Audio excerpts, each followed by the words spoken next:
இதை நாங்கள் வெளியிடுகிறோம். அப்போஸ்தலர் 2:1 பெந்தெகோஸ்தே என்னும் நாள் வந்தபொழுது சீஷர்கள் எல்லோரும் ஒருமனப்பட்டு ஓரிடத்திலே வந்தார்கள் என்று சொல்லி நாம் வாசிக்கிறோம். ஆம், இன்றைக்கு ஒருமனம் நம்முடைய வாழ்க்கையிலே, நம்முடைய ஊழியத்திலே, நம்முடைய குடும்பத்திலே, நம்முடைய தேசத்திலே, நம்முடைய மத்தியிலே வேண்டும் என்று சொல்லி இந்த பெந்தெகோஸ்தே நாளிலே நாம் புரிந்து கொள்ள முடிகிறது. அப்பொழுது நீங்கள் வாசிக்கும் பொழுது 2:4 சொல்லுகிறது, பரிசுத்த ஆவியினாலே நிரப்பப்பட்டு வரத்தினாலும் பாஷைகளினாலும் பேச தொடங்கினார்கள் என்று சொல்லி நாம் பார்க்கிறோம்.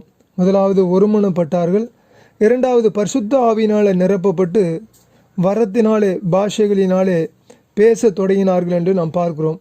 மூன்றாவதாக 2:5 சொல்லுகிறது, தேவ பக்தி உள்ள யூதர்கள் அப்பொழுது எருசலேமிலே வாசம் பண்ணினார்கள் என்று சொல்லி நாம் வாசிக்கிறோம். நம்முடைய தேசத்திலும் இந்த கடைசி காலத்திலே தேவ பக்தி உள்ள ஜனங்கள் எழும்ப வேண்டும் என்பதுதான் இந்த பெந்தெகோஸ்தே நாளிலே நம்முடைய ஜெபமாக இருக்க வேண்டும்.